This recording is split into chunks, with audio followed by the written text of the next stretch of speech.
Hello friends, welcome back to my YouTube channel physics club by Shakti sir. आज मैं अपने इस टेस्ट सीरीज़ में जिसमें प्रीवियस ईयर नीट के जितने भी सवाल आए हुए हैं पिछले 20-25 सालों से उन सब का डिस्कशन करूंगा चैप्टर वाइज।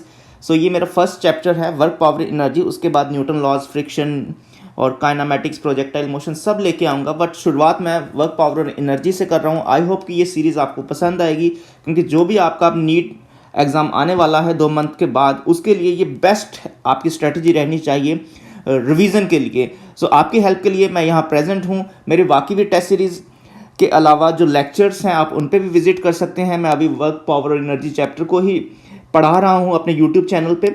मेरे यूट्यूब चैनल का नाम है physics club by Shakti sir. वहाँ जाके आप मेरे चैनल को सब्सक्राइब कर सकते हैं, शेयर कर सकते हैं, अपने फ्रेंड्स के साथ शेयर कर सकते हैं। कमेंट सेक्शन में मेरे को बता सकते हैं कि मेरा ये जो इनिशिएटिव है प्रीवियस ईयर के लिए वो आपको कैसा लग रहा है। चलिए स्टार्ट करते हैं। इसमें जितने भी सवाल होंगे हम फटाफट से कंप्लीट कर लेंगे। क्या कहता है क्वेश्चन नंबर 1? क्वेश्चन 1 कहता है कि a suspended simple pendulum of length L is making an angle theta with the vertical on releasing its velocity at the lowest point will be। तो देखो क्वेश्चन नंबर 1 का ये सिचुएशन है कि ये हमारे पास इस तरह से पेंडुलम हो सकता है, लेकिन इसको थीटा एंगल पे ले जाया गया। जब इसको थीटा एंगल पे हम ले जाते हैं इस सिचुएशन में, तो ये तो हमारे पास ग्राउंड था। अब इसका हाइट इतना हो गया है, तो ये कितनी हाइट पे चला गया? ये h हाइट पे चला गया है। ये अगर L है तो इतना सा हाइट जो है ना, ये हो जाएगा L cos theta, L cos of theta. और आपको पता है ये जो टोटल हाइट होगा, ये तो L था, ठीक। तो h कितना हो गया? फिर h का वैल्यू बैठता है यहाँ पर L minus L cos of theta. So we can write L 1 minus cos of theta. इस तरह से लिख सकते हैं h का वैल्यू।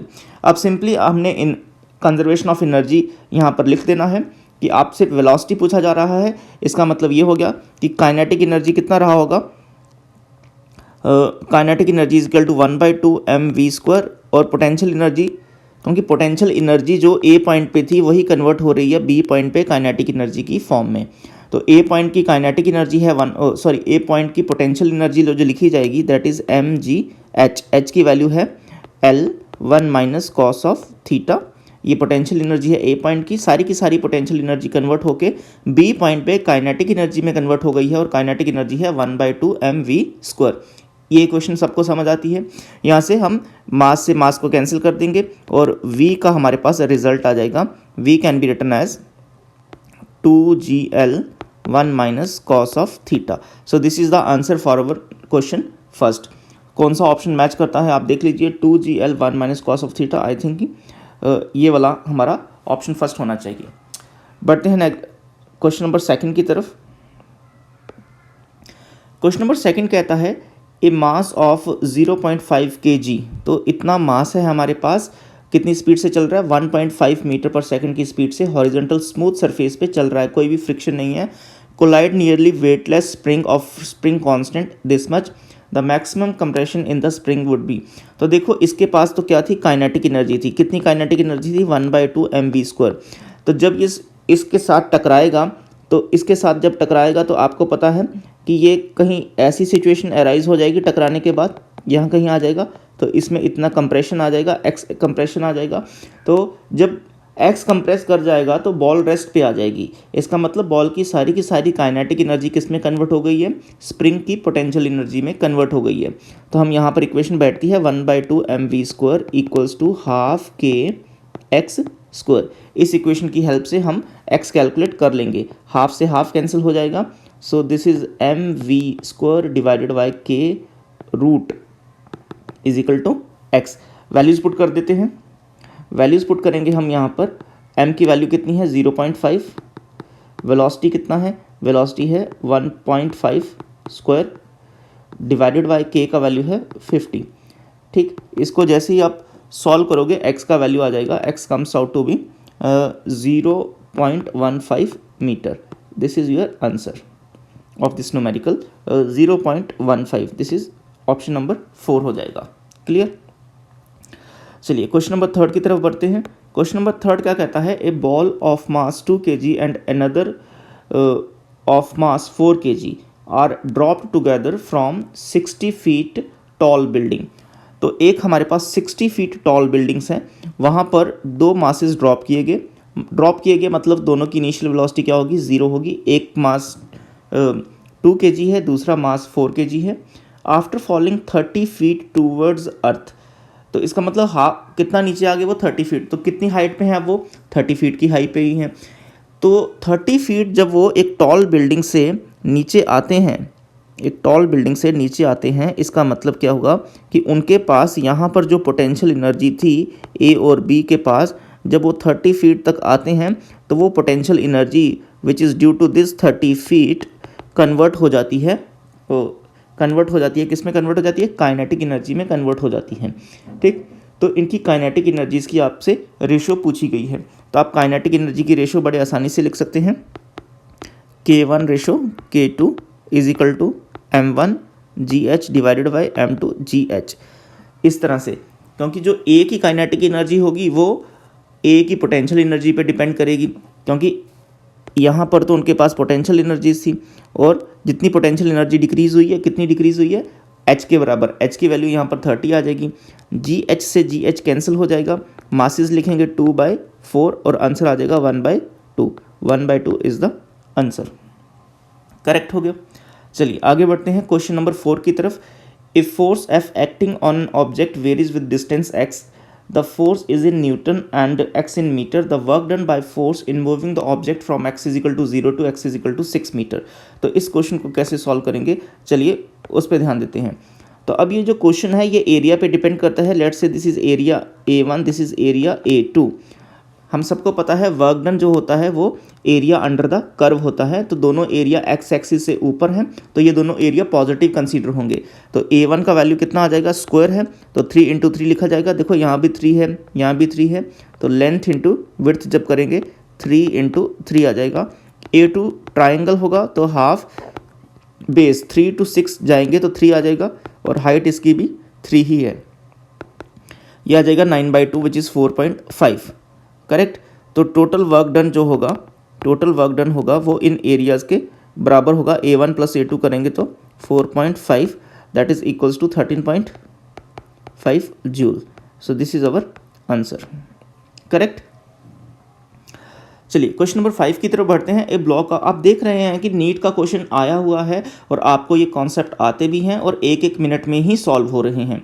अगर आप ज़्यादा मुश्किल सवालों की तैयारी करते हैं और आपसे सॉल्व नहीं हो पा रहे हैं तो आप अपना कॉन्फिडेंस लेवल लो कर देते हैं, तो ऐसा भी नहीं करना है। ये जो प्रीवियस ईयर के क्वेश्चन आए हुए हैं इनको सॉल्व करने से आपका एक कॉन्फिडेंस बना रहता है कि चाहे टेस्ट सीरीज़ के क्वेश्चन आपसे नहीं सॉल्व हो रहे हैं, क्योंकि टेस्ट सीरीज़ एक बिजनेस स्ट्रेटजी है कि टेस्ट सीरीज़ जिस इंस्टीट्यूट की जितनी मुश्किल होगी बच्चे उसी टेस्ट सीरीज़ को ज्वाइन करेगा। अगर कोई छोटा मोटा इंस्टीट्यूट है उसकी टेस्ट सीरीज़ आसान है तो बच्चा उसको ज्वाइन ही नहीं करेगा। अब मुश्किल टेस्ट सीरीज़ ज्वाइन करोगे तो क्या होगा, आपके नंबर कम आएंगे, पेरेंट्स परेशान, आप परेशान कि 2-4 लाख रुपए की फ़ीस भी दे दी है और उसके बाद भी आपके नंबर तो आ नहीं रहे, 2 महीने के बाद आपका एग्ज़ाम है। बट ये जो आपके सामने मैं क्वेश्चन पेश कर रहा हूँ ये आपको एक एग्जैक्ट आपको रिफ्लेक्शन देते हैं कि आपकी नॉलेज क्या अप टू दैट मार्क है कि जो नीट या AIPMT को क्लियर करने के लिए चाहिए होती है।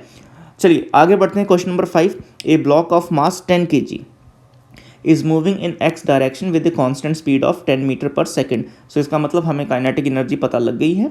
It is subjected to a force, ये रिटार्डिंग फोर्स है, नेगेटिव साइन है, ठीक है। और कहाँ से कहाँ तक, दिस टू दिस। सो हम वर्क डन निकाल सकते हैं दिस वेरिएबल फोर्स के कारण। Find the final kinetic energy. तो इसको कैसे सॉल्व किया जा सकता है, हम वर्क एनर्जी थ्योरम की हेल्प से इसको सॉल्व कर सकते हैं। तो क्वेश्चन नंबर 5 को मैं यहाँ पर सॉल्व कर रहा हूँ। क्वेश्चन नंबर 5 को क्या होता है, work done is equal to change in kinetic energy, that means final kinetic energy minus initial kinetic energy. तो सबसे पहले हम तो वर्क डन पे चलते हैं। वर्क डन कैसे निकालते हैं, इंटीग्रेशन ऑफ फोर्स कितना है, -0.1 x dx, इस तरह से लिखा जाएगा। फोर्स इंटू dx लिखा जाता है। कहाँ से वेरिएशन है, 20 से 30 की वेरिएशन है।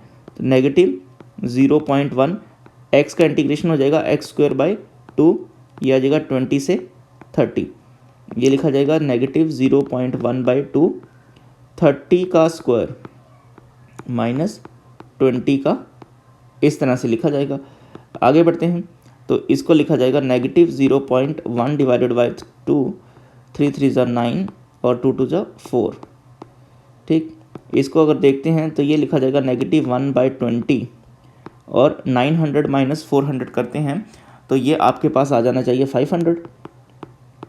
एक ज़ीरो कैंसिल हो गया तो -25 जूल आपके पास वर्क डन आया है। ठीक, अब ये जो वर्क डन आया है आपके पास, इसी वर्क डन को आप यूज़ कर सकते हैं चेंज इन काइनेटिक एनर्जी वाले फॉर्मूले में। अब वो कैसे यूज़ कर सकते हैं, आपको इनिशियल काइनेटिक एनर्जी भी निकालनी होगी। इनिशियल काइनेटिक एनर्जी कैसे निकाल सकते हैं, यहीं से देख लेते हैं। सो के इनिशियल क्या होगा, 1/2 mv² होगा। सो 1/2 मास की वैल्यू हो जाएगी 10 और v² भी 10, ये हो गया 100। इसको सॉल्व करेंगे ये 5 आ जाएगा। सो 500 तो आपके पास आ गया के इनिशियल की वैल्यू आ गई 500। वैल्यूज़ पुट करते हैं इसमें। वर्क डन है आपके पास -25 इक्वल्स टू के फाइनल आपको पता नहीं है और के इनिशियल की वैल्यू है आपके पास 500। ठीक, तो जैसे ही आप इसको सॉल्व करोगे आपके पास आंसर आपको पता लग गया होगा कि के फाइनल कितना आएगा। सो के फाइनल इक्वल्स टू 475 जूल। के फाइनल की वैल्यू इतनी आनी चाहिए 475। सो 475 ये है ऑप्शन फर्स्ट, तो ये आपका करेक्ट आंसर होगा। ठीक, चलिए क्वेश्चन नंबर 6 देखते हैं क्या कहता है। 300 joule of work is done in sliding a 2 kg block up and incline plane of height this. So एक इंक्लाइन प्लेन पे, क्वेश्चन नंबर 6 को बता रहा हूँ, एक इंक्लाइन प्लेन पे आप इस ब्लॉक को लेके गए हैं और उस इंक्लाइन प्लेन की हाइट कितनी है, h = 10 मीटर है, तो 10 मीटर उसकी हाइट है। तो चाहे आप इंक्लाइन प्लेन पे लेके जाएं या वर्टिकली अपवर्ड लेके जाएं, ग्रेविटेशनल पोटेंशियल एनर्जी जो लिखी जाती है वो कितनी लिखी जाएगी, mgh ही लिखी जाएगी। इसका मतलब जब वो incline plane h metre height पे होगा तो उसके पास यहाँ पर पोटेंशियल एनर्जी जो होगी वो mgh, h = 10 लिखा जाएगा। वर्क डन अगेंस्ट ग्रेविटी कितना होगा, तो टोटल वर्क डन कितना है, 300 joule of work is done. ठीक, तो सबसे पहले तो पोटेंशियल एनर्जी की वैल्यू अगर मैं देखता हूँ तो लिखा जाएगा 2 × 10 × 10 which is equals to 200। So potential energy तो इतना हो गया। ठीक, अब चेंज इन काइनेटिक एनर्जी किसको बोला जाता है, चेंज इन काइनेटिक एनर्जी कहा जाता है, या और आसान भाषा में अगर आप कहें कि 300 joule of work is done, कि यहाँ से ऊपर लेके गए हैं 300 जूल ऑफ वर्क हुआ है, या फिर चेंज इन काइनेटिक एनर्जी कितना आया है। जैसे 300 जूल ऑफ वर्क का मतलब है कि यहाँ पर ये जो था वर्क डन, या फिर डेल्टा के, चेंज इन काइनेटिक एनर्जी। अब आपको पता है हाईएस्ट पॉइंट पे जो फाइनल काइनेटिक एनर्जी होगी वो कितनी होगी, 0 होगी।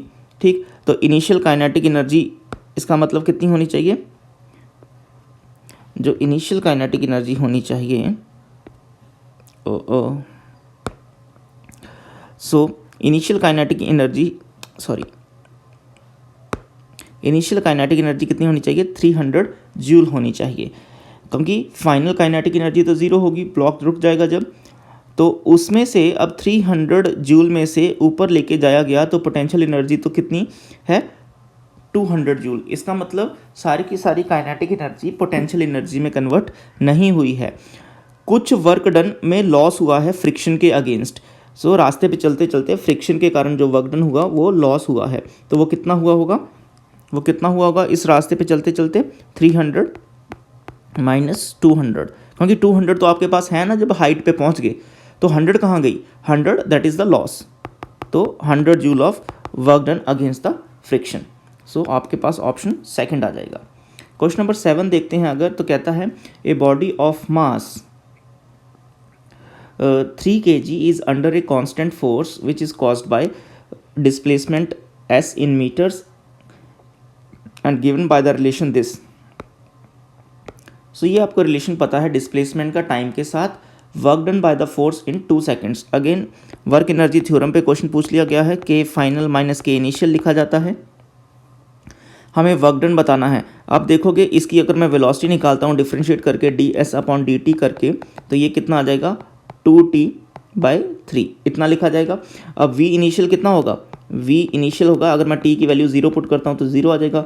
v फाइनल कितना होगा, t की वैल्यू मैं 2 पुट करता हूँ तो ये आ जाएगा 4/3, इतना लिखा जाएगा। करेक्ट है ये बात, ठीक है, ओके।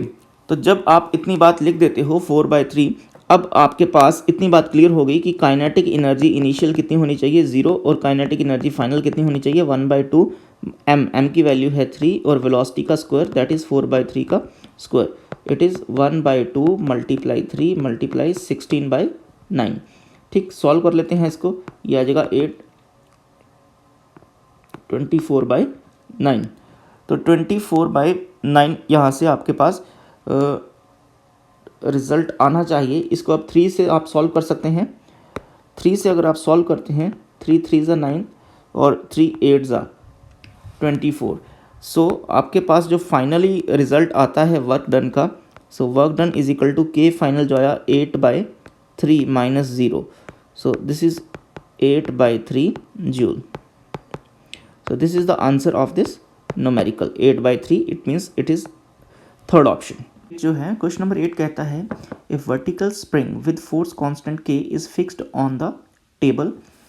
सो हमारे पास एक वर्टिकल स्प्रिंग है, तो वर्टिकल स्प्रिंग कैसा होगा यहाँ पर जो टेबल पे फिक्स है, तो वो कुछ इस तरह की सिचुएशन का होगा वर्टिकल स्प्रिंग ऐसा। A ball of mass m at a height h above the free end, तो बॉल यहाँ कहीं है दैट इज़ फ्रॉम, वो कितनी हाइट पे है h हाइट पे है, तो ये एक सिचुएशन हो गया और एक ये सिचुएशन हो गया। बॉल और स्प्रिंग के फ्री एंड के बीच h हाइट है and spring fall vertically on the spring, कहता है above the free upper end. ये देखो, a ball of mass m at a height h above the free upper end of the spring falls vertically on the spring. तो ball अब spring पे गिरेगा, जब ball spring पे गिरेगा तो स्प्रिंग कंप्रेस होगा, सो that the spring is compressed by distance d। तो स्प्रिंग बाद में यहाँ कहीं आ गया, बॉल यहाँ है और कितना कंप्रेस हो गया, d से कंप्रेस हो गया है। ठीक, तो ये सिचुएशन बना। The net work done in the process, तो net work done in the process अगर देखेंगे यहाँ पर दो फोर्सेस एक्ट कर रही हैं, एक तो स्प्रिंग फोर्स एक्ट करेगी, एक ग्रेविटेशनल फोर्स एक्ट कर रही है। ठीक, अब ग्रेविटेशनल फोर्स mg के कारण ये जो बॉल है ये इतना डिस्टेंस कवर किया है that is h + g। So work done by gravity plus work done bye spring, तो वर्क डन बाय ग्रेविटी कितना होगा mg h + d इतना हो जाएगा, और वर्क डन बाय स्प्रिंग कितना होगा। अब स्प्रिंग के कारण देखो पॉजिटिव वर्क डन होगा कि नेगेटिव वर्क डन होगा, कि डिस्प्लेसमेंट तो डाउनवर्ड डायरेक्शन में हुआ d का, लेकिन जो स्प्रिंग फोर्स है वो तो अपवर्ड डायरेक्शन में एक्ट हो रहा है ना ब्लॉक के ऊपर या मास के ऊपर, तो इसके कारण जो वर्क डन होगा वो नेगेटिव होगा क्योंकि फोर्स और डिस्प्लेसमेंट की डायरेक्शन अपोजिट है। तो हम लिखेंगे ½ k d², इस तरह से this is the total work done. अब आप चेक कर सकते हैं कौन सा ऑप्शन मैच करता है। आई थिंक ये सेकंड ऑप्शन मैच कर रहा है, करेक्ट। क्वेश्चन नंबर 9 देखते हैं। A block of mass m is attach to the lower end of a vertical spring. So question number 9 की अगर मैं बात करता हूँ तो हमारे पास एक ब्लॉक है जो लोअर एंड पे इस तरह से अटैच्ड है वर्टिकल स्प्रिंग पे। The spring is hung from A ceiling and has a constant k। The mass is release from rest and the spring initially unstretched. तो इसको रेस्ट से ब्लॉक को रिलीज किया गया। The maximum extension produced in the length of the spring will be. तो इस situation से ये क्या हुआ है, कुछ यहाँ तक आ गया है, ठीक, ये सिचुएशन है हमारे पास। अब मैं मानता हूँ कि इसको मैं रेफरेंस लेवल कंसीडर कर लेता हूँ। रेफरेंस लेवल, जब मैं इसको रेफरेंस लेवल कंसीडर करूँगा इसका मतलब यहाँ पर ग्रेविटेशनल पोटेंशियल एनर्जी ज़ीरो हो जाएगी। ठीक, लेकिन लेट्स से कि ये x, इसमें ये x मूव किया है x, तो इनिशियल लेवल क्या था हमारे पास, a लेवल था, और फाइनल लेवल कौन सा है, b लेवल है। तो a लेवल पे जो टोटल एनर्जी थी, क्योंकि a लेवल पे स्प्रिंग के कारण कोई भी एनर्जी नहीं थी, है ना, क्योंकि स्प्रिंग उस टाइम अनस्ट्रेच सिचुएशन में था। सो टोटल एनर्जी एट ए कितनी होगी, सिंपल mg x होगी, राइट, क्योंकि रेफरेंस लेवल से ब्लॉक इस सिचुएशन में कितनी हाइट पर है, एक्स हाइट पर है। रेफरेंस लेवल से जब देखा जाए तो पोटेंशियल एनर्जी उसमें एक्स होगी और स्प्रिंग की एनर्जी ज़ीरो, क्योंकि स्प्रिंग क्या है, अनस्ट्रेच्ड है। लेकिन बी पे अगर मैं टोटल एनर्जी देखता हूँ, टोटल एनर्जी एट बी, तो ग्रेविटेशनल पोटेंशियल एनर्जी ज़ीरो हो जाएगी, लेकिन स्प्रिंग यहाँ पर स्ट्रेच्ड है तो उसके कारण एनर्जी हो जाएगी हाफ के एक्स स्क्वायर, इतनी हो जाएगी। तो दोनों को जब एनर्जी कंजर्व करेंगे तो लिखा जाएगा m g x equals to half के एक्स स्क्वायर, ये सिचुएशन। तो यहाँ से आप x की कैलकुलेशंस कर सकते हैं। एक x तो कैंसिल हो जाएगा, ठीक, एक x तो कैंसिल हो गया और दूसरा बचेगा 2mg/k equals to x।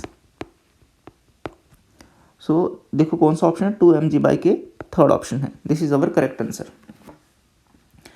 Question number third देखते हैं। कहता है an engine pump water continuously through. ऐसे सवाल काफ़ी इंपॉर्टेंट होते हैं क्योंकि बच्चा इतना कंफर्टेबल नहीं होता ऐसे सवाल में। Water leave the hose with the velocity of, तो देखो इसकी सिचुएशन में ड्रॉ कर रहा हूँ कि हमारे पास एक इस तरह से एक पाइप है, वहाँ से v वेलोसिटी से पानी बाहर आ रहा है ना, लिखा ना, water leave the hose with the velocity v, और m क्या है, mass per unit length of the water. तो जो m है उसको मैं लिख रहा हूँ मास पर यूनिट लेंथ है, ऐसा है, total mass divided by total length, ऐसा लिख सकते हैं आप, dm/dl। What is the rate at which kinetic energy is imparted to the water. तो अब हमें काइनेटिक एनर्जी का रेट निकालना है, मतलब हमें dk/dt, this is called the rate of kinetic energy, differentiation of kinetic energy with respect to time. अब kinetic energy जो होती है उसको हम लिख सकते हैं 1/2, कॉमन आ जाएगा, वेलोसिटी भी कांस्टेंट है वो भी बाहर आ जाएगी डिफ्रेंसिएशन से, लेकिन किसका वेरिएशन हो रहा है, dm/dt, मास का डिफ्रेंसिएशन यहाँ पर आपको देखने को मिलेगा। अब जो dm/dt है उसको क्या लिखा जा सकता है, ये जो क्वांटिटी है इसको लिखा जा सकता है, dm/dt था ना, इसको क्या लिखा जा सकता है, dm/dl, dl मल्टीप्लाई dl/dt, ऐसा लिखा जा सकता है। जब आप ऐसा लिखोगे उसका फ़ायदा क्या होगा कि ये जो क्वांटिटी है ये बन जाएगा स्मॉल m और ये जो क्वांटिटी है ये बन जाएगी वेलोसिटी, ठीक। तो आप जब इनकी वैल्यूज़ पुट करते हो, so differentiation of kinetic energy with respect to time जब आप करते हो, 1/2 v² तो ऑलरेडी आपके पास थे और एक आ गया स्मॉल m और एक आ गया आपके पास v, तो ये आंसर आ जाएगा 1/2 mv³। This is the answer, 1/2 mv³, option second आपका करेक्ट हो जाएगा, ठीक है। So this is our question number 10 का सोल्यूशन है। ये क्वेश्चन नंबर 8 था। Okay, let's move forward with question number 11। अब क्वेश्चन नंबर 11 क्या कहता है, a body of mass 1 kg is thrown upward with a velocity of 20 metre पर second. तो क्वेश्चन नंबर 11 मैं यहाँ ड्रॉ कर रहा हूँ, एक बॉडी को हमने थ्रो किया है कितनी वेलोसिटी से, 20 मीटर पर सेकेंड, और उसका मास कितना है, 1 kg की बॉडी है, ठीक। It momentarily come to rest attaining a height of, तो जब वो 18 मीटर की हाइट पे पहुंचती है, 18 मीटर की हाइट पे, तो वहाँ पर उसकी वेलोसिटी कितनी हो जाती है, 0 हो जाती है। How much energy is lost due to air friction. अब एनर्जी लॉस कैसे कैलकुलेट करेंगे कि देखते हैं, इसके पास चेंज इन काइनेटिक एनर्जी कितना है ना, चेंज इन काइनेटिक एनर्जी आएगा के फाइनल माइनस के इनिशियल, कुछ ऐसा आप देखेंगे है ना। इसका मतलब शुरुआत इसकी जो इनिशियल काइनेटिक एनर्जी थी वो तो थी 1/2, मास है 1 kg और वेलोसिटी है 20 का स्क्वायर। जब आप इसको ऐसा रखते हैं तो इसकी काइनेटिक एनर्जी आपके पास आ जाएगी। काइनेटिक एनर्जी जब आप देखोगे इसकी कितनी आने वाली है, this is 400 divided by 2 equals to, या ना 400 divided by 2 equals to 200 joule इसकी काइनेटिक एनर्जी आएगी इनिशियली। अब अगर यहाँ पर एयर ना होता तो सारी की सारी काइनेटिक एनर्जी पोटेंशियल एनर्जी में कन्वर्ट हो जाती 18 मीटर हाइट पर। As there is friction present due to air, ये देखो फ्रिक्शन प्रेजेंट है, तो हम क्या करेंगे, 18 मीटर हाइट पे चेक करते हैं कि उसके पास कितनी पोटेंशियल एनर्जी आई। तो पोटेंशियल एनर्जी उसने कितना गेन किया, mgh है ना, mg की वैल्यू 10, h की वैल्यू 18 पुट करेंगे, 180 जूल उसके पास पोटेंशियल एनर्जी है। शुरुआती एनर्जी कितनी थी उसके पास, 200 जूल थी, जो कि काइनेटिक एनर्जी के फॉर्म में थी। 18 मीटर हाइट अटेन करने के बाद पोटेंशियल एनर्जी कितनी है, 180 जूल है। इसका मतलब जो रेस्ट ऑफ द एनर्जी है that is 20 joule of energy जो है वो वेस्ट हो गई है, किसकी फॉर्म में, lost due to air friction. So हमारे पास ऑप्शन आ जाएगा सेकंड। क्वेश्चन नंबर 12 देखते हैं। A engine pump water through a hose pipe. ये भी कुछ मिला जुला ही है, बट फिर भी इसको अटेम्प्ट करने की कोशिश करते हैं, क्योंकि इसकी इस बारी वैल्यूज़ गिवन है और पूछा कुछ अलग गया है। वेलोसिटी गिवन है और आपको dm अपॉन डी एल का वैल्यू दे रखा है 100 kg बाय मीटर, ठीक। And velocity is equal to 2 metre पर सेकेंड दे रखा है। पूछा गया है पावर क्या होगा। तो अगर मैं पावर का कैलकुलेशन करता हूँ, this is question number 12, power का कैलकुलेशन करता हूँ तो पावर को तो लिखा जाता है power is equal to FV, force into velocity. अब फोर्स को न्यूटन लॉज में अगर देखो तो आप सबको पता होगा, यूजुअली तो हम ma लिख देते हैं, लेकिन ma तब लिखते हैं जब मास कांस्टेंट होता है। यहाँ पर मास कांस्टेंट नहीं है, मास वेरिएबल है। तो बड़ी अच्छी बात है कि यहाँ पर ये सबको पता है, rate of change of momentum is equal to force होता है। मोमेंटम को लिखा जाएगा mass into velocity. Mass constant है, यहाँ पर क्या कांस्टेंट है, मास कांस्टेंट है, तो मास डिफ्रेंसिएशन से बाहर आ जाएगा। और यहाँ पर वेलोसिटी कांस्टेंट है, वेलोसिटी डिफ्रेंसिएशन से बाहर आ जाएगी और मास वेरी कर रहा है, इस तरह से लिखा जाएगा। तो यहाँ पर फोर्स का इक्वेशन कुछ ऐसा होगा, मास इंटू वेलोसिटी ना होके, मास इंटू एक्सेलरेशन ना होके, इस तरह से फोर्स का इक्वेशन लिखा जाएगा। ओके, अब आप देखो यहाँ पर कि जो पावर था वो तो था फोर्स इंटू वेलोसिटी। फोर्स को क्या लिख दिया गया, दिस dm अपॉन dt। अब इसको मैं क्या लिख सकता हूँ, v, इसको v से v मल्टीप्लाई कर देंगे ना, power is equal to force into velocity था, v स्क्वायर हो गया। और dm अपॉन dt को क्या लिखा जा सकता है, इसको लिखा जा सकता है dm upon dl multiply dl upon dt, ऐसा लिखा जा सकता है, ठीक। ये dl अपॉन dt फिर से वेलोसिटी बन जाएगा, v स्क्वायर तो पहले ही था, ये वाली वैल्यू भी क्या बन जाएगी, वेलोसिटी बन जाएगी, तो v क्यूब हो जाएगा, ये हो गया v क्यूब और dm अपॉन dl आ गया। d इसका वैल्यू आपको गिवन है 100 और वेलोसिटी कितनी गिवन है, 2 गिवन है, तो 2 का क्यूब मल्टीप्लाई 100, ये कितना आना चाहिए, 2 2 4 2 8, सो 800 आपके पास वॉट आंसर आना चाहिए। This is the answer. Question number 13 की बात करें। क्वेश्चन नंबर 13 क्या कहता है, the potential energy of a system increases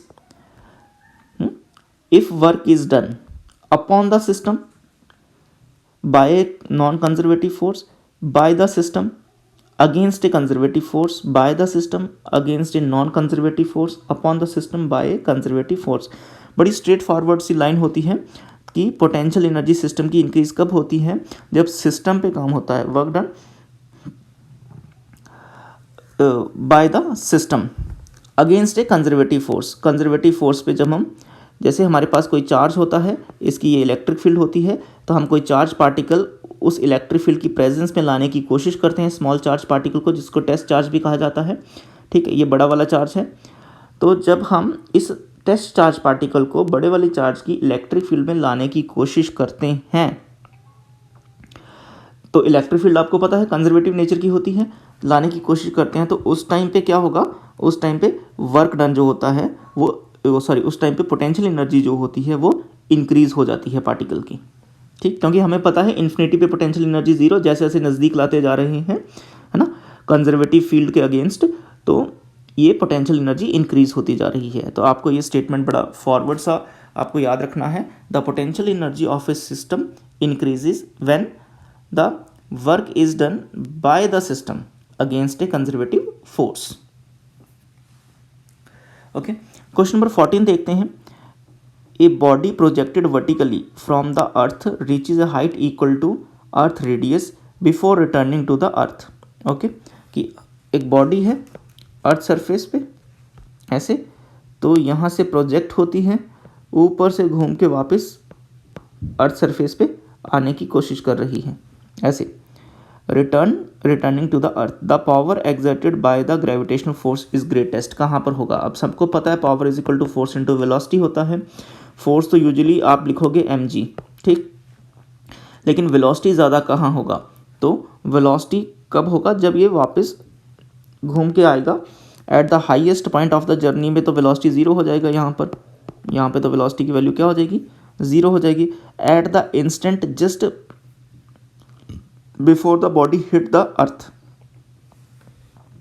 सो ये सिचुएशन आप देखोगे कि जब इतनी हाइट से कोई ऑब्जेक्ट आता है तो वो आपको ज़्यादा, उसके कारण ज़्यादा पेन होता है, ठीक है, आप पे ज़्यादा फोर्स अप्लाई होता है और उसकी वेलोसिटी भी ज़्यादा होती है। तो ये सिचुएशन आप रख सकते हो at the instant just before the body hitting the earth. Okay, let's move forward.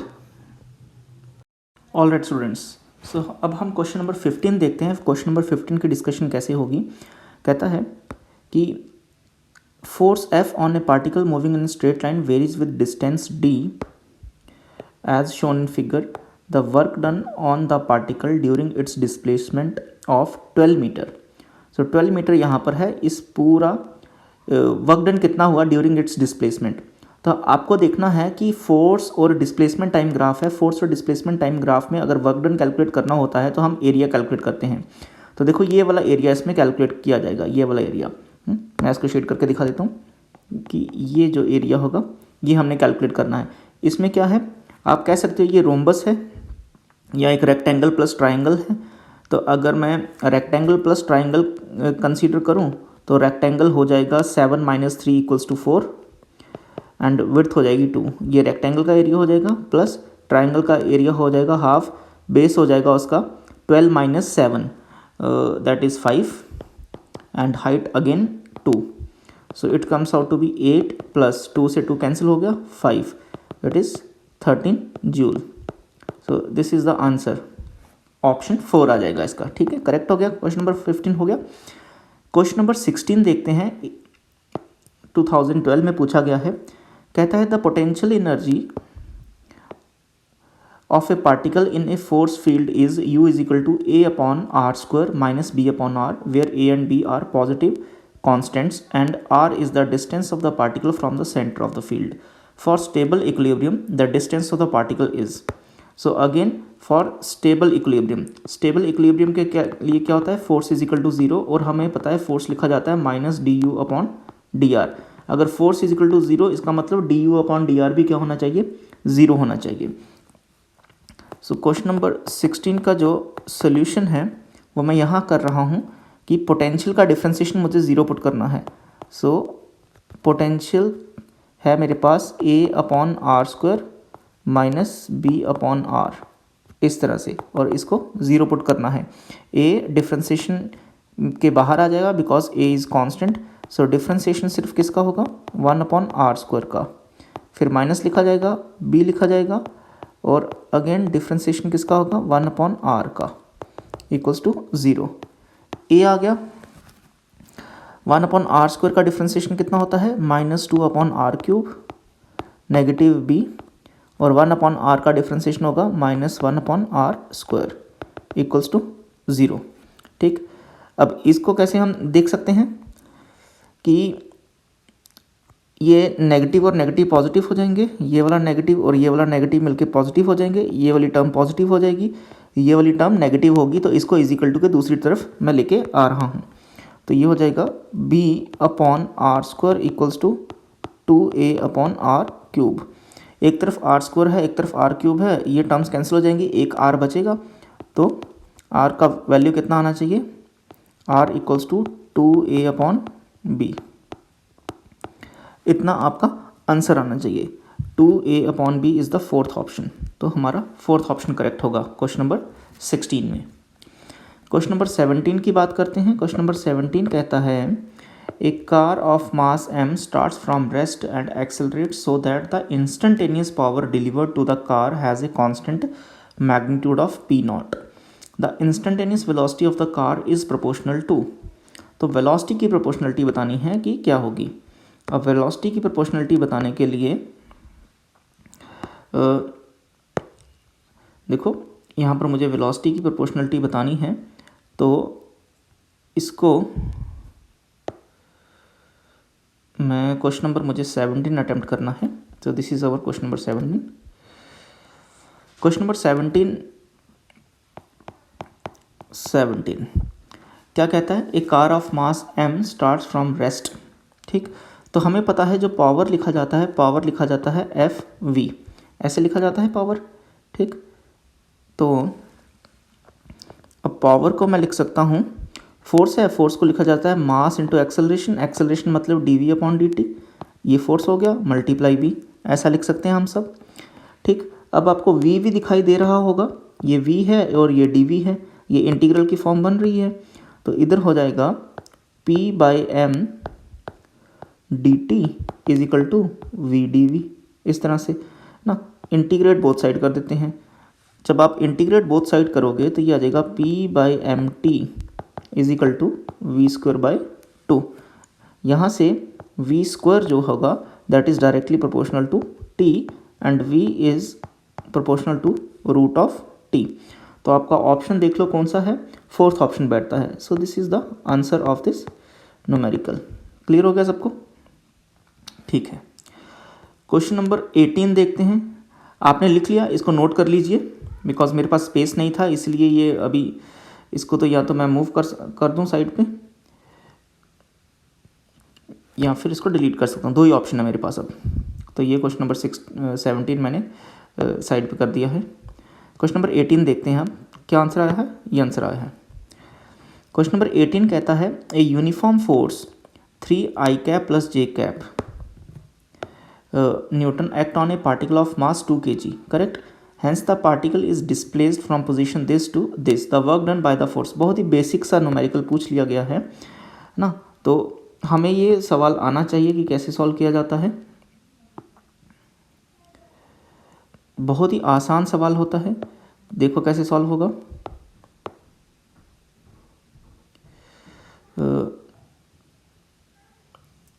हम देख सकते हैं इस क्वेश्चन नंबर 18 में, क्वेश्चन नंबर 18 आपके पास फोर्स वेक्टर दे रखा है 3i cap plus j cap, और मास है आपके पास 2 kg, इस तरह से। ठीक,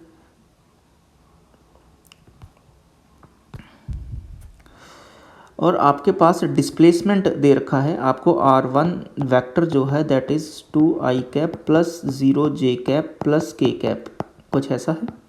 और r2 वेक्टर जो है that is 4i cap plus 3j cap minus k cap, कुछ ऐसा है। तो डेल्टा r वेक्टर कितना हो जाएगा, r2 vector minus r1 vector. जब आप ये करेंगे तो 4 माइनस 2 आई कैप लिखा जाएगा, फिर प्लस j कैप के लिए क्या 3 माइनस 0 j कैप लिखा जाएगा, फिर प्लस -1 माइनस 0 k कैप लिखा जाएगा, कुछ इस तरह से।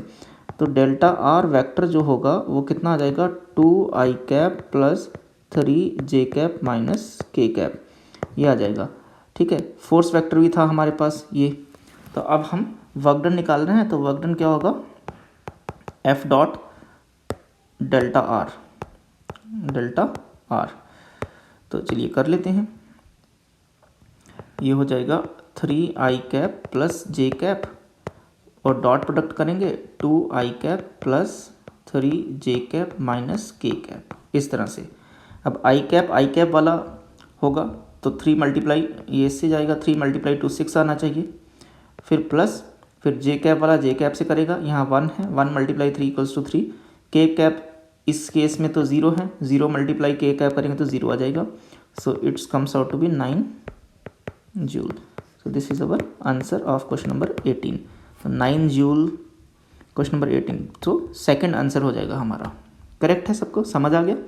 ठीक है, इसको नोट कर लीजिए अच्छे से। करेक्ट, अब इसको मैं साइड कर देता हूँ। अब मुझे अटेम्प्ट करना है क्वेश्चन नंबर 19 जो है, क्वेश्चन नंबर 19 सेम क्वेश्चन है जो क्वेश्चन नंबर 5 हमने सॉल्व किया है, सो मैं इसको दोबारा सॉल्व नहीं कर रहा हूँ। क्वेश्चन नंबर 20 देखिए, ए पार्टिकल ऑफ मास m, ठीक है, आपके पास एक पार्टिकल है, a particle of mass m is driven by A machine that deliver a constant power k, ठीक, पावर की वैल्यू कितनी है, k है। If the particle starts from rest the force on the particle at time t, तो हमें force की calculation निकालनी है कि फोर्स कितनी होगी।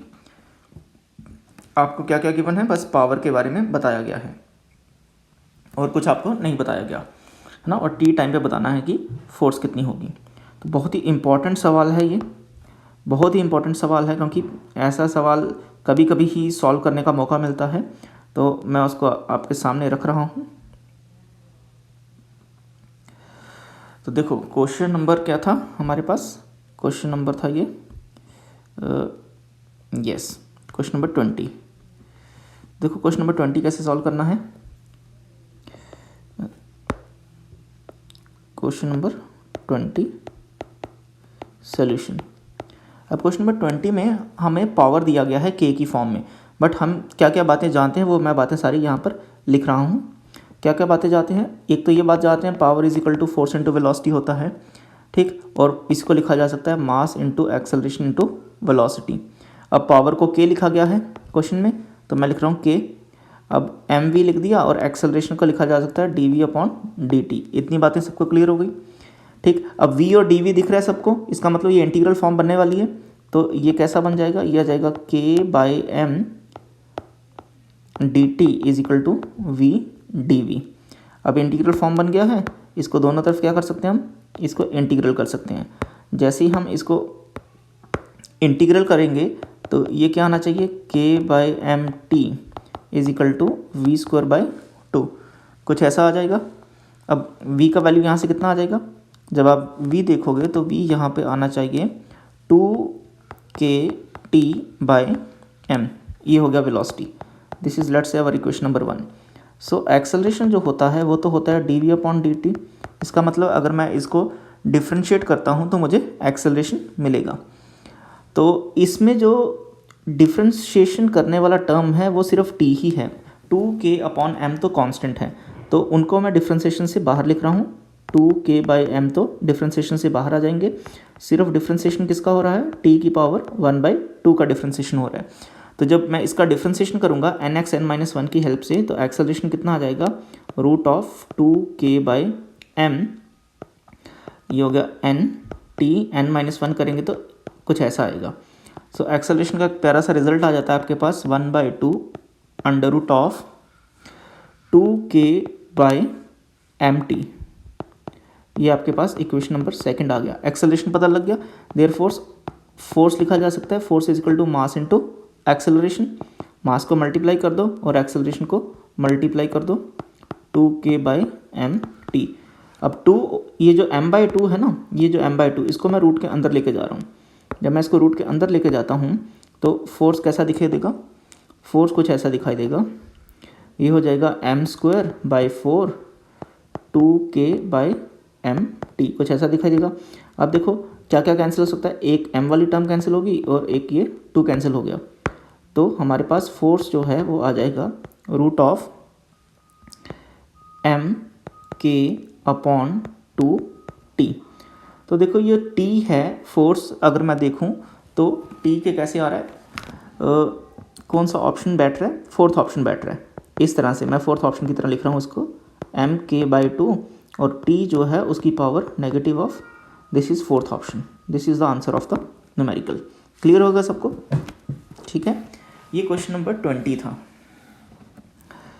चलिए क्वेश्चन नंबर 20 इसको मैं हटा रहा हूँ, आप आराम से पॉज करके वीडियो को इसको नोट कर सकते हैं, इसको समझ सकते हैं। क्लियर।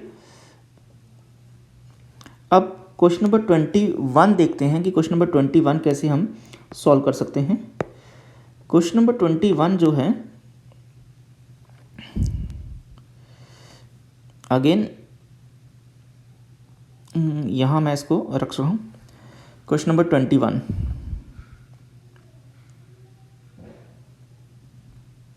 अब क्वेश्चन नंबर 21 कहता है कि the heart rate of a man, question number 21, इसको थोड़ा सा मैं सेट कर लेता हूँ यहाँ से और थोड़ा सा इसको छोटा कर लेते हैं, समथिंग लाइक दिस। या question number 21, the heart of a man, देखो क्या क्या वैल्यू है, 5 litre of blood through the arteries per minute, 5 litre per minute at a pressure of 150 mm of mercury. The density of the mercury is given, G is given, then the power of the heart in watt हमें calculate करना है। So this is question number 21 solution। तो आपको क्या given है, pressure given है सबसे पहले तो इसको मैं प्रेशर लिख रहा हूँ आपको कि आपको प्रेशर गिवन है। प्रेशर कितना है, 150 mm ऑफ Hg, ये आपको गिवन है, ठीक है। और आपको क्या गिवन है कि 5 litre per minute, that is the pumping rate है, वॉल्यूम किस रेट से पंप हो रहा है, pumping rate, that is dV/dt है। तो यहाँ पर 5 लीटर था तो उसको मैं मीटर क्यूब की टर्म में ऐसे लिखा जाएगा, वॉल्यूम की ऐसा यूनिट क्या होगी, मीटर क्यूब होगी ना, तो डिवाइडेड बाय 60, क्योंकि 1 मिनट है तो 1 मिनट इज इक्वल टू 67, ये हो जाएगा मीटर क्यूब बाय सेकेंड, ठीक। ये dV/dt आ गया आपके पास। अब पावर जो होता है, आपको पावर कैलकुलेट करना है। पावर आप सबको पता है, work done upon time taken होता है, work done divided by time होगा, ठीक, पावर। और वही वर्क डन को क्या लिखा जा सकता है, वर्क डन को यहाँ पर आप अगर देखो थर्मोडाइनमिक्स में हम वर्क डन को क्या लिखते हैं, प्रेशर इंटू वॉल्यूम लिखते हैं और डिवाइडेड बाय टी, ये आ जाएगा। वर्क डन क्या होगा, pressure into volume divided by time. और इसको अच्छे से लिखना हो तो ये आ जाएगा P dV/dt, ठीक। अब प्रेशर हमें गिवन था, प्रेशर कितना था, प्रेशर आपको है ρGH, ये हो जाएगा प्रेशर, और dV/dt, तो इसमें वैल्यूज़ पुट करनी है। So power can be written as, rho की वैल्यू होगी 13.6 इंटू 10⁻³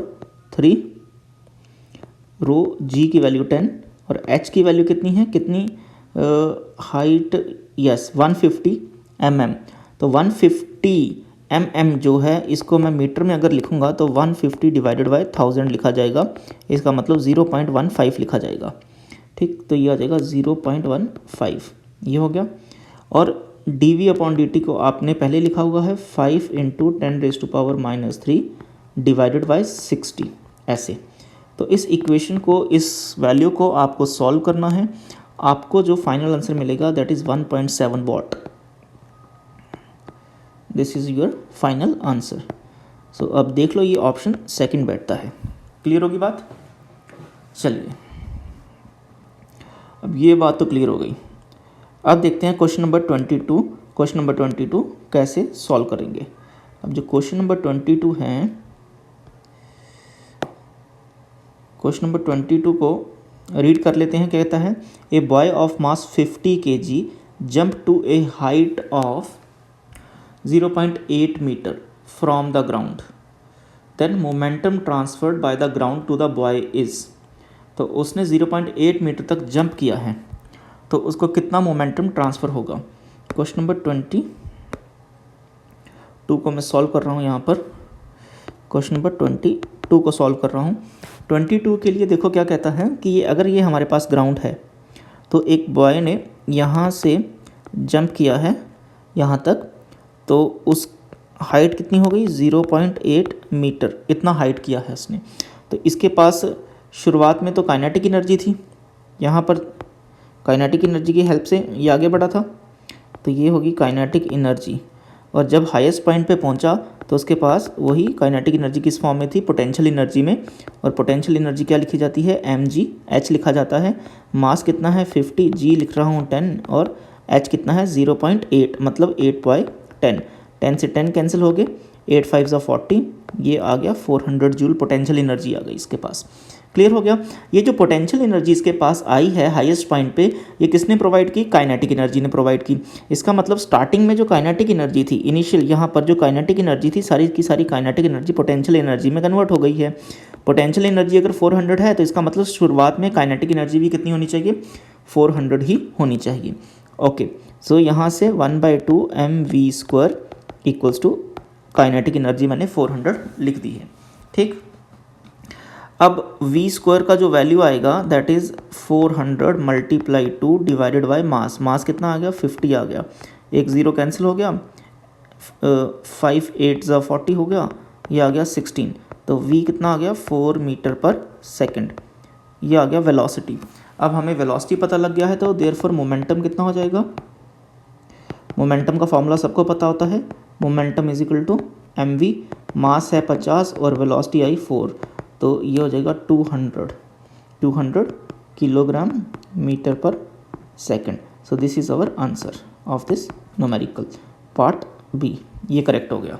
ठीक, क्वेश्चन नंबर 23 देखते हैं। क्वेश्चन नंबर 23 क्या कहता है? A body of mass 1 kg begin to move under the action of a time dependent force. This is time dependent force. This is again very important numerical. Okay, so what power will be developed by the force at time t? तो आपको सिर्फ time का ही equation दिया हुआ है और time की equation की हेल्प से आपको पावर तक पहुंचना है। Again this is very important question, so I am putting some sticky notes here to solve this numerical. Okay,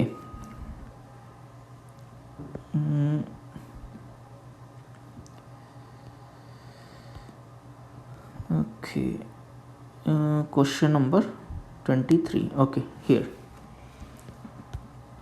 देखो इसको कैसे सॉल्व किया जा सकता है। सॉल्यूशन 23, क्वेश्चन नंबर 23 का सोल्यूशन कैसा बन सकता है? यहाँ पर कि आपको फोर्स तो दिया गया है ना, आपको फोर्स दिया गया है। So force is equal to 2ti plus 3t² j, ये आपको फोर्स दिया गया है। अब फोर्स की हेल्प से हमें पावर तक पहुँचना है, तो कैसे पहुँचा जाएगा? अब पावर हमें पता होता है कि FV लिखा जाता है पावर। ठीक, तो और ये कितना हो जाएगा? अब फोर्स जो होगा यहाँ पर, क्योंकि फोर्स कैलकुलेट करना है हमें, तो फोर्स लिखा जाएगा mass into acceleration, mass into acceleration, and it can be written as mdv/dt। Clear होगी बात?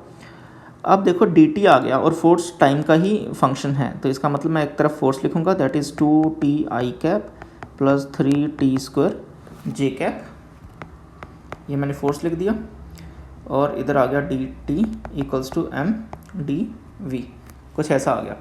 अब इंटीग्रेट बोथ साइड, दोनों तरफ से इंटीग्रेट करो। जैसे ही हम इसको इंटीग्रेट करेंगे हमें क्या मिलेगा? 2t² by 2i plus 3t³ j is equal to mv। हमें ये मिल जाएगा इस तरह से, 3 से 3 कैंसिल हो जाएगा, 2 से 2 कैंसिल हो जाएगा, that is t² plus t³ j equals to mv, कुछ ऐसा आ गया। अब मास की वैल्यू कितनी है? मास की वैल्यू है 1 kg, तो यहाँ पर ये आ जाएगा m इज इक्वल टू 1 और वेलोसिटी, तो v का वैल्यू आ गया एक्चुअली ये, तो वेलोसिटी कितना हो गया? ये t² प्लस t³ j, तो ये हो गया इक्वेशन नंबर फर्स्ट, और ये वेलोसिटी हो गया इक्वेशन नंबर सेकंड। इस तरह से अब पावर जो होता है, पावर क्या होता है? फोर्स डॉट v, इस तरह से, तो इनका डॉट प्रोडक्ट कर दो, हमें मिल जाएगा।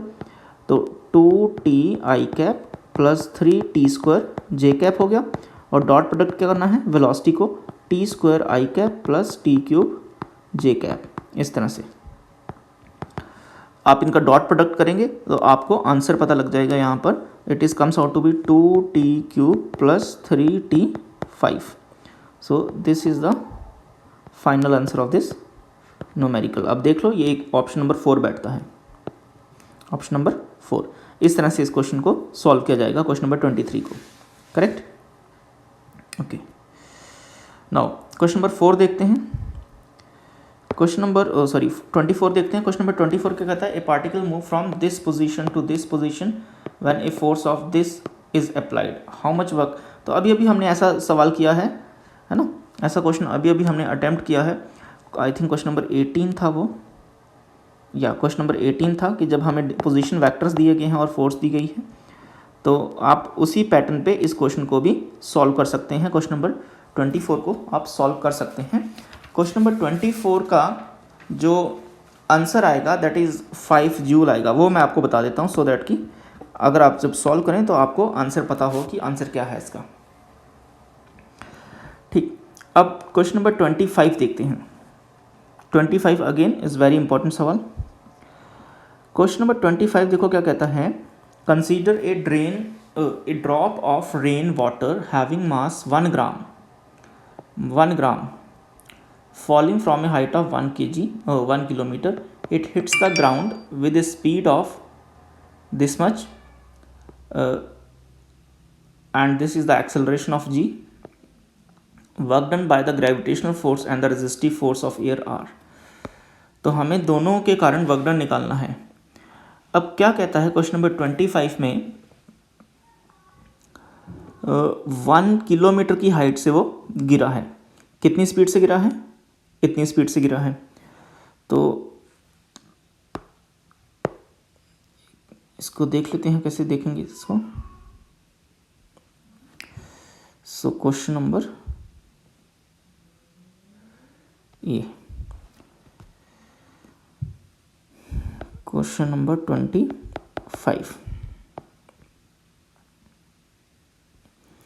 ओके, क्वेश्चन नंबर 25 देखो। अब जब रेन ड्रॉप गिरा है तो उसकी इनिशियल काइनेटिक एनर्जी कितनी होगी, 0, और फाइनल काइनेटिक एनर्जी कितनी होगी, 1/2 mv² होगी। फाइनल स्पीड आपको दे रखी है 50 मीटर पर सेकेंड। तो के फाइनल मैं लिख सकता हूँ, मास है 1 ग्राम। 1 ग्राम को कैसे लिखेंगे, इस तरह से, ये केजी में हो जाएगा और 50 का स्क्वायर ऐसा लिखा जाएगा। यहाँ से आपको के फाइनल का वैल्यू पता लग जाएगा। K finals comes out to be 5/4 joule. ठीक, अब वर्क डन बाय ग्रेविटी अगर मैं देखता हूँ तो वर्क डन बाय ग्रेविटी वो सिंपल क्या होगा, mgh होगा। m कितना है मेरे पास, m है 1 ग्राम, g की वैल्यू है 10 और h कितना है 1 किलोमीटर। 1 kilometre means 1000 metre. इस तरह से 1000 कैंसिल हो जाएंगे। So it's comes out to be 10 joule. Positive आएगा क्योंकि ग्रेविटी भी डाउनवर्ड डायरेक्शन में एक्ट करेगी और डिस्प्लेसमेंट भी डाउनवर्ड डायरेक्शन में ही है। सो वर्क डन बाय ग्रेविटी यहाँ पर कैसा आएगा, पॉजिटिव आएगा। अब देखो हमें वर्क एनर्जी थ्योरम से क्या पता होता है कि total work done is equal to के फाइनल माइनस के इनिशियल लिखा जाता है। और यहाँ पर टोटल वर्क डन किसके किसके कारण है, एक तो ग्रेविटी के कारण है और दूसरा है एयर रेजिस्टेंस के कारण है। ठीक, तो ग्रेविटी के कारण तो 10 जूल है और work done by air resistance जो होगा, दोनों का वर्क डन किसके बराबर होना चाहिए, change in kinetic energy. That mean की final kinetic energy which is 5/4 और initial kinetic energy which is 0, कुछ ऐसा आएगा। So work done by air resistance equals to 5/4 minus 10. When you solve this situation, it comes out to be minus 35/4 and minus 8.75 joule. So work done by air ऐसा आना चाहिए। तो ये option 3 होगा आपका, करेक्ट हो गया। चलिए ऑप्शन 3 आएगा इसका, क्वेश्चन नंबर 25 का। क्वेश्चन नंबर 26 जो है, क्वेश्चन नंबर 26 क्या कहता है, a block of mass 20 kg is moved with a constant velocity along an inclined plane of inclination 37 with the help of a force of constant power this much। आपको power given है, mass given है और inclined plane पे constant velocity से block move कर रहा है जिसका एंगल 37 डिग्री है।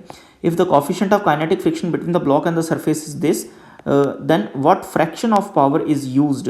Again gravity, again it's a very important question।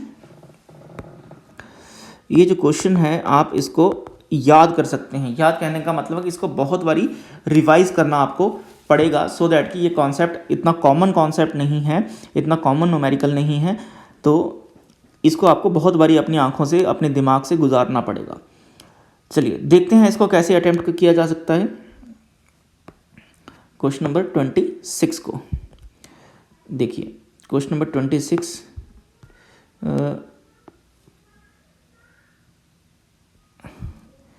मैं ऐसे लिख रहा हूँ इसको, या सो सॉल्यूशन 26।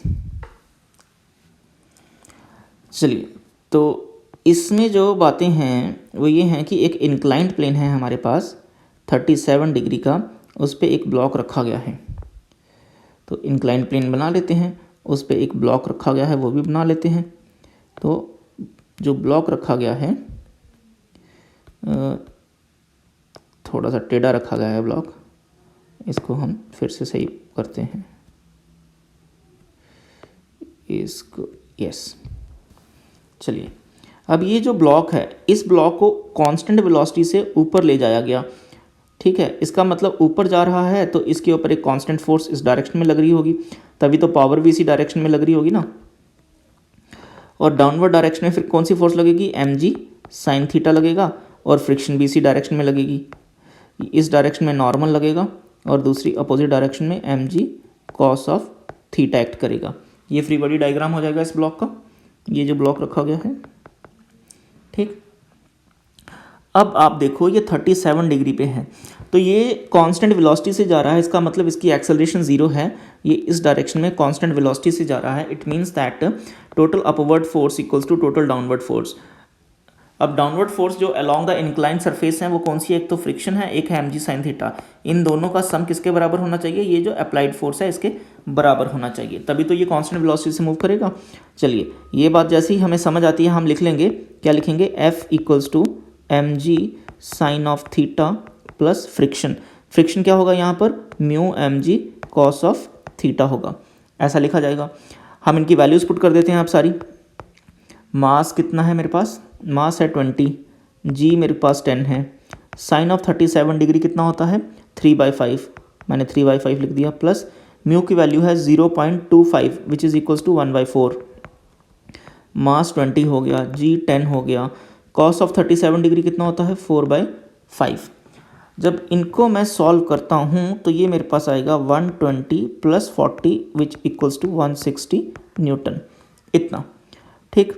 अब देखो पावर, जो कांस्टेंट पावर है वो कितना है, एफ वी है, और कांस्टेंट पावर की आपको वैल्यू दे रखी है। कांस्टेंट पावर कितनी है, ये है 50 वाट। 50 वाट, फोर्स कितना आया 160, तो यहाँ से 160, 0 से 0 कैंसिल हो गए। ये ज़रूरत पड़ने पे वेलोसिटी हम इसको यूज़ कर सकते हैं, 5/16, ठीक। अब फ्रिक्शन के कारण जो पावर है, पावर ड्यू टू फ्रिक्शन, जो पावर कंजप्शन हुआ ना, अगेन पावर फ्रिक्शन के कारण क्या है, friction force multiply by velocity. अब फ्रिक्शन फोर्स कितना लग रहा है, mu mg cos of theta, इतना फ्रिक्शन फोर्स लग रहा है, और वेलोसिटी वैल्यूज पुट करते हैं, 1/4, 20, 10, 4/5, और वेलोसिटी की वैल्यू कितनी 5/16। When you solve all this expression, it comes out to be, you can solve this way, 5 cancel। तो आप देख सकते हो यहाँ पे आना चाहिए, दिस इज 4 5 20, 4 जा 16, so it is comes out to be 50 divided by 4 watt। this is power delivered by or power loss by friction। this is let's say our equation number 2nd। now अब friction according to the question what fraction of power, अब fraction of power हम लिखेंगे जो friction के कारण और जो actually हमारे पास फोर्स डिलीवर कर रही थी, जो आपको गिवन है 50 न्यूटन। अब ये तो हो गया 50/4, ठीक, और वो कितना डिलीवर कर रहा था, वो कर रहा था 50, तो ये 50 से 50 कैंसिल हो जाएंगे, तो आंसर क्या बचेगा 1/4। सो this is your required answer 1/4। Again बहुत ही इंपॉर्टेंट सवाल है, इसको आपको सीखना ही चाहिए। चलिए बढ़ते हैं क्वेश्चन नंबर 27 के लिए। अगर आपको ये क्वेश्चंस इस तरह के मेरे को पसंद आ रहे हैं तो प्लीज़ चैनल को लाइक ज़रूरी करिएगा, कमेंट सेक्शन में मेरे को सजेशंस दीजिएगा और बेल आइकन को ज़रूर प्रेस कर लीजिएगा, सो दैट कि मेरी जो कल परसों मैं नेक्स्ट चैप्टर के लिए इसी तरह से पूरा नीट के चैप्टर वाइज क्वेश्चन लेके आऊँगा, वो भी आप तक पहुँच सकें। चलिए आगे बढ़ते हैं क्वेश्चन नंबर 27 के लिए। क्वेश्चन नंबर 27 क्या कहता है, velocity of a particle of mass 1 kg moving with rectilinear is given by this is the velocity, find the average power। again it's a very important question। average power पूछा गया है of a force acting on a particle between this time interval। बहुत ही important सवाल है, कोई गलती की गुंजाइश नहीं होनी चाहिए। एवरेज पावर पूछ लिया गया है, तो एवरेज पावर हम कैलकुलेट यहाँ पर करना सीखेंगे कि कैसे कैलकुलेट करेंगे। अब पावर आपको पता है किस पे डिपेंड करती है, पावर जो है वो फोर्स पे डिपेंड करती है। तो यहाँ लिखेंगे हम क्वेश्चन 27 का सॉल्यूशन। चलिए देखते हैं कैसे सॉल्व किया जा सकता है इस क्वेश्चन को। इस क्वेश्चन को सॉल्व करने के लिए आपको जो वेलोसिटी गिवन है उस वेलोसिटी की हेल्प से हमें बातें आगे बढ़ानी है कि जैसे वेलोसिटी हमें यहाँ पर गिवन है v = 25 - 2t + t², ये वेलोसिटी आपको गिवन है। अब इस वेलोसिटी से हम क्या निकाल सकते हैं, एक्सेलरेशन निकाल सकते हैं। एक्सेलरेशन हो जाएगा ना dv/dt। तो जब हम इसको डिफ्रेंशिएट करेंगे तो ये कितना आना चाहिए -2 + 2t, ये आनी चाहिए एक्सेलरेशन। अब एक्सेलरेशन पता लग गई तो एक्सेलरेशन की हेल्प से हम क्या कर सकते हैं, एवरेज फोर्स निकाल सकते हैं।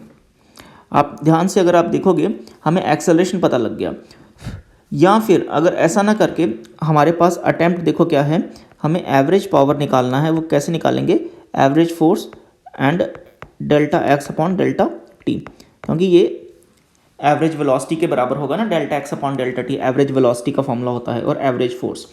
अब एवरेज फोर्स किसके बराबर होगा, मास इनटू एवरेज एक्सेलरेशन और ΔX/ΔT, इस तरह से।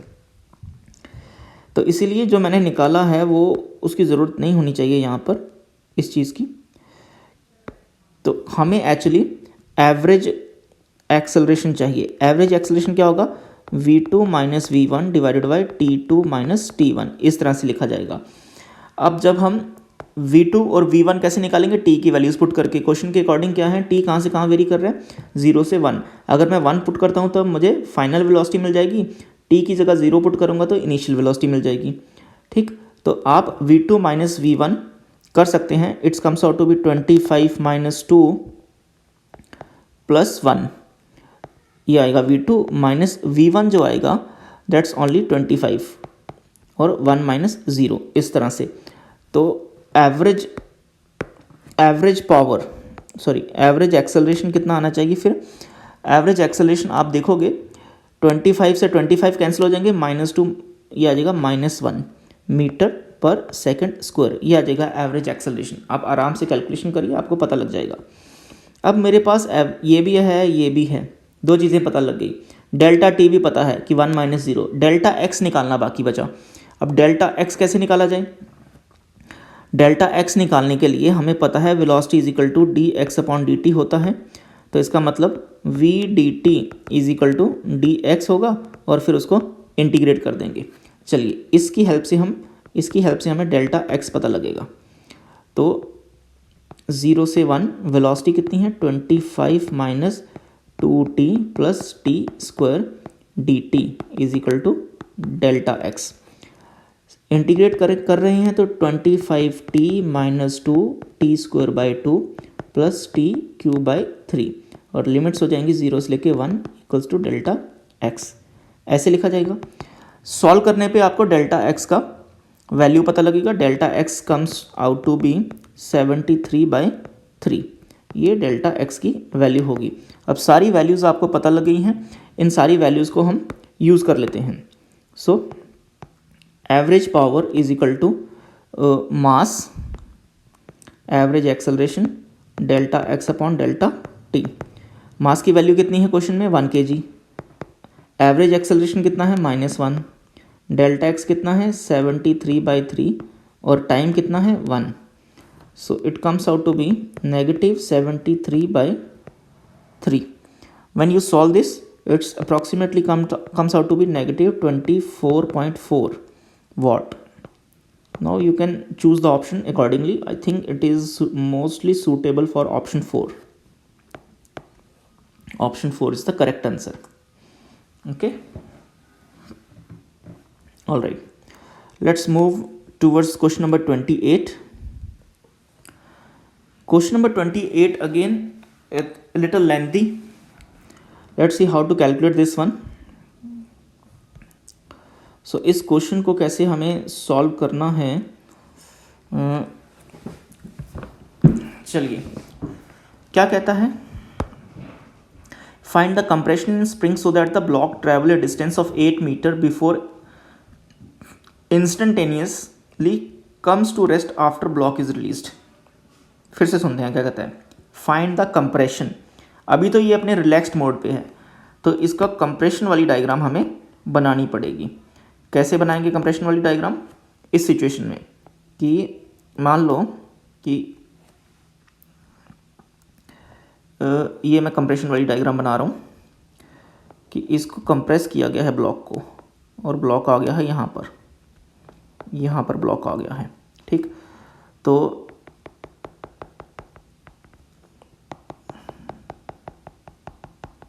ऐसे कितना कंप्रेस किया, let's say it is compressed by x compress किया है।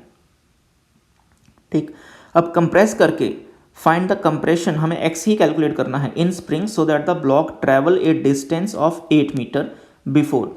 अब जब कंप्रेस करके इसी ब्लॉक को हम क्या करेंगे, रिलीज करेंगे, तो इसी ब्लॉक को जब मैं रिलीज करूंगा तो फिर क्या होगा, फिर ब्लॉक स्ट्रेच हो जाएगा, तो ब्लॉक कुछ यहाँ पर होगा, यहाँ कहीं होगा ब्लॉक, यहाँ पर। तो कितना चल के आया वो, ये 8 चल के आया, 8 मीटर चल के आया है। अब एक तो x था, तो इसका मतलब ये जो डिस्टेंस रहा होगा ये कितना रहा होगा, 8 माइनस एक्स, है ना, 8 माइनस एक्स, ये एक्सटेंड हुआ है अपनी नॉर्मल पोजीशन से, नॉर्मल लेंथ से। ठीक, अब देखो, क्योंकि यहाँ पर आके इसकी वेलोसिटी कितनी हो जाएगी, 0 हो जाएगी ना। अब हो क्या रहा है यहाँ पर, अगर आप देखोगे कि जब ये कंप्रेस सिचुएशन में था, ये वाली सिचुएशन में था, तो कंप्रेशन के कारण, स्प्रिंग के कंप्रेशन के कारण एक्स से कंप्रेस हुआ पड़ा था, तो इसके पास स्प्रिंग में पोटेंशियल एनर्जी स्टोर हो गई थी, दैट इज हाफ के एक्स स्क्वायर, है ना, यहाँ पर हाफ के एक्स स्क्वायर इसकी पोटेंशियल एनर्जी थी यहाँ पर। फिर ये सारी की सारी पोटेंशियल एनर्जी क्या हो रही है, यूटिलाइज हो रही है इसको मूव करवाने में, और यहाँ पहुँच रहा है। जब ये यहाँ पहुँच रहा है, अगेन इसकी वेलोसिटी कितनी हो रही है, 0 हो रही है, तो यहाँ पर इस अब स्प्रिंग में कितनी एलोंगेशन है, 8 माइनस एक्स की। तो अब इसमें जो पोटेंशियल एनर्जी है वो कितनी होगी, half K 8 minus x square, है ना, इसके कारण एलोंगेशन के कारण half K 8 minus x square इसकी यहाँ पर पोटेंशियल एनर्जी होगी। यहाँ पर कितनी थी, हाफ के एक्स स्क्वायर थी। ठीक, और फ्रिक्शन का रोल है क्या यहाँ पर, यस, यहाँ पर म्यू है, तो म्यू है, तो म्यू के कारण इसका मतलब फ्रिक्शन का लॉस भी हो रहा है। इसका मतलब अगर यहाँ पर कोई 100 जूल ऑफ पोटेंशियल एनर्जी थी, तो उसमें से यहाँ पर जो पोटेंशियल एनर्जी रहेगी वो 100 से कम ही रहेगी, क्योंकि यहाँ से लेके यहाँ इधर दूसरी तरफ आने में फ्रिक्शन के कारण कुछ एनर्जी लॉस हुआ है। ठीक, सो क्या एक्सप्रेशन लिखेंगे, potential energy at this position minus work done by friction और the energy loss, work done मतलब एनर्जी लॉस, फ्रिक्शन के कारण एनर्जी लॉस ही हुआ है ना वर्क डन के कारण, तो इस दौरान जो फ्रिक्शन के कारण एनर्जी लॉस हुआ है, so this energy minus work done by friction is equal to this energy. So ये हमारे एक्सप्रेशंस होने चाहिए। So let's write the expressions कि इस सिचुएशन में जो मेरे पास इनिशियल स्प्रिंग की यहाँ पर जो कंप्रेशन सिचुएशन में स्प्रिंग की पोटेंशियल एनर्जी है U1 U2 लिख लेते हैं ना, वो ज़्यादा अच्छा रहेगा, है ना, इनिशियल लिखने से बेटर है।